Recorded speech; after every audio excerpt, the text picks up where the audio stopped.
Olá, meus caros irmãos e irmãs, que a paz de nosso Senhor Jesus Cristo e de Deus Pai esteja nos vossos corações. Bem-vindos mais uma vez a mais um vídeo do nosso canal Versículos no Contexto, onde, como sempre, a nossa intenção é a interpretação do real significado dos versículos bíblicos dentro do contexto, ou seja, aquilo que vem antes e aquilo que vem depois, porque todo texto fora do contexto vira pretexto. E nós sabemos que muitos pretextos são feitos através de versículos isoladamente interpretados e às vezes até adulterados, como no caso que vamos ver agora. Então, meus queridos, tem um versículo que Jesus disse que muitos interpretam errado e acrescentam até alguma coisa. Quem nunca já ouviu isso aqui? Mas tem de bom ânimo, eu venci o mundo e vós vencereis também. Eu coloquei um ponto de interrogação aqui para realmente questionarmos. É isto que Jesus quis dizer? Mas tem de bom ânimo, eu venci o mundo e vós vencereis também? Ele realmente disse isto? E nós vamos ver que nós não estamos nem tratando de contexto, e sim de uma adulteração muito grande. Então, o que realmente está escrito em João 13, João 16, versículo 33? Este é o assunto do vídeo de hoje. O que acontece, meus queridos? Muitos pregadores pegam este versículo da forma como nós vimos, e com viés triunfalistas e cheios de teologia de prosperidade, muitas vezes até com um certo vitimismo na pregação, onde o ser humano ou o irmão que está ali é tido como o coitadinho, o vítima do mundo, aquele que Deus vai exaltar, enfim. Muitos pegam este versículo e induzem os fiéis a esta autoajuda, fazendo com que aquele coitadinho que está ali vai ser forte frente à sua salvação. E nós sabemos que não, que a salvação não é mérito do ser humano, e sim uma graça que recebemos da parte de Deus através do sacrifício de Jesus de forma imerecida, ou seja, imerecido é aquilo que nós não merecemos, sendo seres caídos, destituídos da glória de Deus, onde temos uma inimizade com Deus Pai. Pelo sacrifício e a graça do Senhor Jesus Cristo, esta amizade foi reatada, passamos a ser filhos de Deus por adoção, através de Cristo Jesus, o seu verdadeiro Filho e o nosso Salvador. Ok? Então, meus queridos, o que realmente está escrito neste versículo? O que Jesus diz, né? Neste capítulo, o Senhor dá as últimas instruções aos seus discípulos antes dele ser rendido, preso e sofrer tudo aquilo que ele sofreu até a sua morte. Então, no último versículo deste capítulo, no versículo 33, ele disse o seguinte: Tenho-vos dito isto para que em mim tenhas paz, mas no mundo tereis aflição. Mas tem de bom ânimo, eu venci o mundo. Vejam que é uma frase imperativa, meus queridos. Eu venci o mundo. Não tem nenhum adendo. Acaba aqui o versículo e o capítulo também acaba aqui. Não existe nada de mas vós vencereis também e vós vencereis também. Não tem nenhum adendo, nenhum acréscimo a este versículo. Não é? O Senhor Jesus foi muito claro onde ele disse: Eu venci o mundo.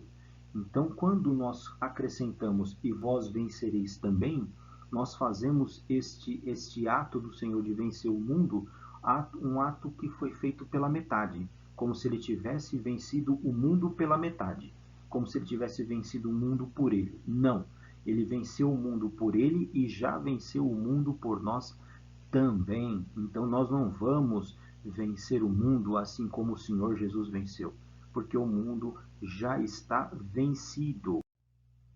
Então, se ele já venceu o mundo, vamos imaginar o mundo como uma guerra, não se pode mais vencer uma guerra que foi vencida. Essa guerra já está vencida. Ele já venceu o mundo por nós. Então nós não venceremos mais o mundo que já está vencido. Não é? Se estamos debaixo da graça do Filho de Deus, andando nos seus retos caminhos, certamente o mundo já está vencido, então só nos resta passar por este mundo, vivendo os nossos dias debaixo da sua graça. É esta a questão. Então, meus queridos, não existe esta de eu venci o mundo e vós vencereis também. ok? Vamos deixar isto muito bem claro e sempre questionar os nossos pregadores. Não é pecado, meus queridos, questionarmos o que os pregadores estão pregando, não. Ok? Vamos questionar sim, sempre à luz da Bíblia. Não questionar segundo os nossos achismos, mas segundo a luz da Bíblia, sim, temos que questionar os nossos pregadores. Em um dado momento, o autor de Hebreus, ali no capítulo 13, no versículo 9, ele diz o seguinte: não vos deixeis levar em redor por doutrinas várias e estranhas, porque bom é que o coração se fortifique com a graça e não com manjares, que de nada aproveitam aos que a eles se entregam. Ou seja, que se entregam ao quê? Aos manjares. Não é? Então, meus queridos, o que acontece? Quando nós nos fortificamos na graça, nós não vamos nos deixar contaminar por teologia de prosperidade, triunfalismo, vitimismos e tudo mais. Quem aqui já não viu, ou já não ouviu, ou até participou de culto de prosperidade, culto de bênção, culto de empresário, culto da saúde, culto disso, culto daquilo, tudo buscando triunfalismos carnais, não é? Então, eu conheço muita gente que fica só correndo atrás desse tipo de evento. Culto de festa não sei do que, busca de dons. Não que isto seja mal, meus queridos, não é isso. Nós temos que sim buscar o Senhor nas nossas aflições, e Ele é potente para nos atender se assim for a sua vontade. Porém, meus queridos, esta busca por triunfalismos materiais, carnais, ela não pode ser uma constante, isso não pode ser o nosso foco. Nós temos que sim entregar as nossas aflições, nossos desejos, nossas ansiedades nas mãos de Deus. Mas o nosso foco tem que ser nos fortificar com a graça de Deus, para que o nosso coração seja forte para receber aquilo que é dos céus. E a nossa salvação e o amor que nós sentimos pelo Senhor Jesus, isso tem que estar em primeiro plano sempre. Se o Senhor não quiser nos alegrar com esses manjares, eu vou aqui fazer um paralelo com esses cultos de prosperidade, de alegria, de cura de enfermidade, bênção daqui, bênção dali. Se Ele não quiser nos alegrar com isso e nos presentear com isso, não tem problema. Aquilo que Ele tinha para fazer por nós, como um ato principal, que é morrer na cruz, tomar sobre si todos os nossos pecados, se fazer maldito em nosso lugar, isso Ele já fez. Então este é a maior dádiva que Ele poderia fazer por nós. Se Ele não nos der nada, nada, absolutamente nada, a partir daqui, Ele já não nos deve, nunca nos deveu e não nos deve nada. Então nós temos que render graças pela obra na cruz que Ele fez por nós. Esse sim deve ser o nosso foco.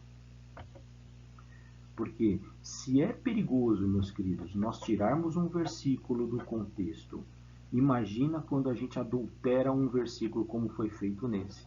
Vocês vejam que esse versículo que nós tivemos como exemplo, de João 16:33, se nós incluirmos aquela frase, né, e vós vencereis também, nós estamos praticamente cometendo uma heresia. É como se estivéssemos dizendo que o Senhor Jesus não foi capaz de vencer o mundo por nós.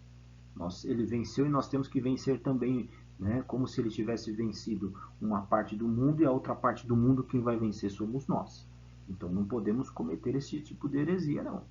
Porque quando a gente age desta forma, a gente pode contaminar muitas almas. Quantas já não foram contaminadas? E aí essas almas acabam se enveredando e caminhando por um evangelho falso, pelo evangelho falso. Então temos que tomar muito cuidado com isso. Eu tirei aqui um destaque de 2 Timóteo capítulo 4, versículo 3, 4 e 5, onde diz o seguinte: porque virá tempo em que não suportarão a sã doutrina, mas tendo comichões nos ouvidos, amontoarão para si doutores conforme as suas próprias concupiscências, e desviarão os ouvidos da verdade, voltando às fábulas. Mas tu sê sóbrio em tudo, sofre as aflições, faze a obra de um evangelista, cumpre o teu ministério. Meus caros, hoje todos nós temos este ministério de evangelista, ou deveríamos ter. Então vamos cumprir com sobriedade este ministério que é a propagação do evangelho. Mas não vamos levar às pessoas estas fábulas, não é? Porque hoje vocês podem ver, muitos já não estão suportando a sã doutrina e estão travestindo o evangelho como lhes convém, adulterando, adaptando, como se o evangelho tivesse que se adaptar ao homem. E não é assim. Somos nós, homens caídos, seres destituídos da glória de Deus, que temos que nos inclinar ao evangelho. Nós que temos que nos inclinar a Cristo e não o contrário. Ok, meus queridos? Então fica aqui mais um alerta. Compartilhe esses vídeos, mostrem aos seus familiares. Certamente fará bem espiritualmente às pessoas que irão ver este vídeo também. Ok, meus queridos? Que a paz de Deus e do Senhor Jesus Cristo permaneça sempre nas nossas vidas.